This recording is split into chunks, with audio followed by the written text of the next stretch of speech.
The Taliban have been making the most of their first day in full control of Afghanistan. An enjoyable moment of victory, according to the leadership. Taliban fighters have been keen to show off some of the equipment and weapons left behind by US forces, while pointing out that they now control more of Afghanistan than they did 20 years ago, when the military intervention started. The Taliban are claiming that they have now won independence, but there are hugely challenging problems facing the country, the Taliban leadership in particular, as they try to establish some kind of stable government. Our chief international correspondent Lyse Doucet and cameraman Robbie Wright sent this report from Kabul. American uniforms, American guns. But these are Taliban special forces. Badri Unit 313. They're in charge at Kabul airport. Our message to the Americans is they should not have any plans to attack Muslims again. Our message to all Afghans is we're going to protect them. Surreal to enter what was a US hub. Whiteboards from a moment in time, just days before Kabul fell, when US soldiers plotted an orderly pullout. This is what they left behind.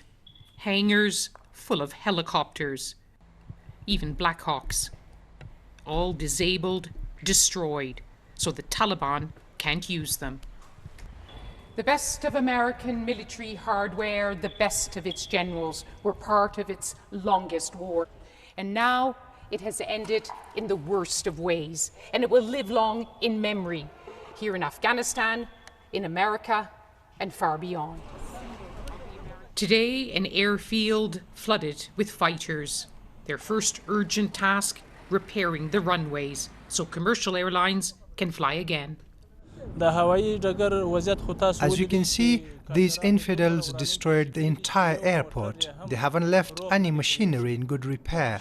We had a team ready to fix this mess ever since we came to Kabul. Now that the Americans have left, we are ready to clean it up. All flights have stopped, but Afghans still keep trying to get in, to find a way out of this country. Taliban guards turn them away. The last US military flight lifted off last night after days of chaos and casualties, and the skies exploded with Taliban's celebration once the last US soldier, Major General Chris Donahue, was on his way home. Today, when we drive through the streets of Kabul, the city seems much the same, until we get to the banks. To the queues stretching all the way down the street. Most banks are shut, most don't have any money. Some people have stood here for days, wondering if they can withstand this for long. I should build a future, I should study, so definitely if the situations are like that, you should stay for 1 week just to take 10,000 Afghani, $100 from a bank, so it's not possible to live here. A country turned upside down and inside out. An old order suddenly ripped away. A new one suddenly started, in chaos and uncertainty. Lyse Doucet, BBC News, Kabul. Now, at the White House, within the past couple of hours, President Biden has delivered a forthright and detailed defence of his decision to order the US withdrawal. Despite criticism from many quarters, the president said that the evacuation efforts had been an extraordinary success and insisted he'd been faced with a stark choice between leaving or escalating. The Afghan mission was devised overwhelmingly by the Americans and led by US forces with, of course, the support of other states, including the UK. Now, the US is thought to have spent more than $2 trillion on the Afghan mission over the past 20 years.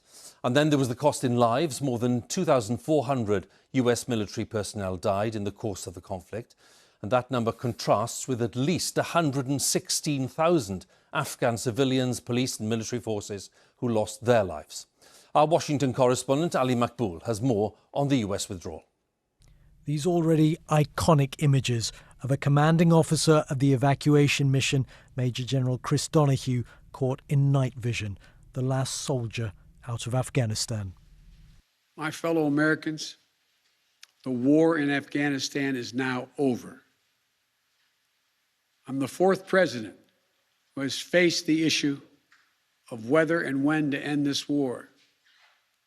When I was running for president, I made a commitment to the American people that I would end this war.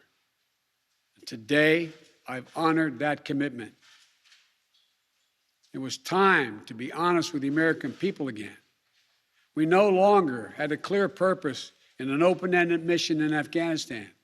After 20 years of war in Afghanistan, I refuse to send another generation of America's sons and daughters to fight a war that should have ended long ago. He hailed the evacuation of more than 123,000 people, but once again blamed the Afghan government for abdicating their responsibilities and the Trump administration for entering into a deal with the Taliban. But it was this president that oversaw such a frenzied, chaotic withdrawal.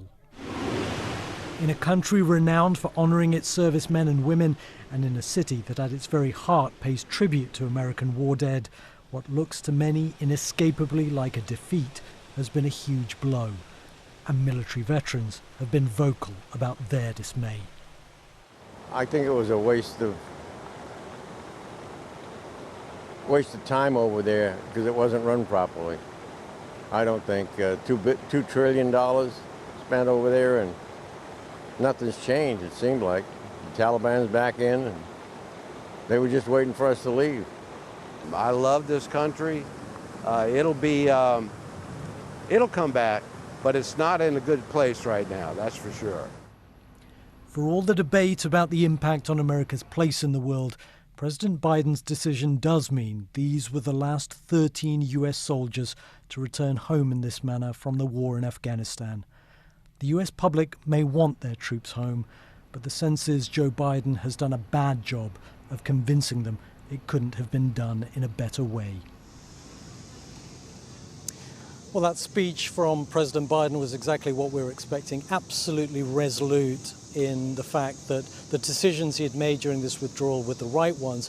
But he did say some things that I think a lot of listeners would have found unpalatable, principally when he talked about the fact that there was no national interest for America in being in Afghanistan for the last 10 years, something that will be galling to many Afghans who have heard from the Americans about human rights and democracy over those last 10 years, and of course the families of those coalition troops who've been killed who are already struggling to make sense of the sacrifice.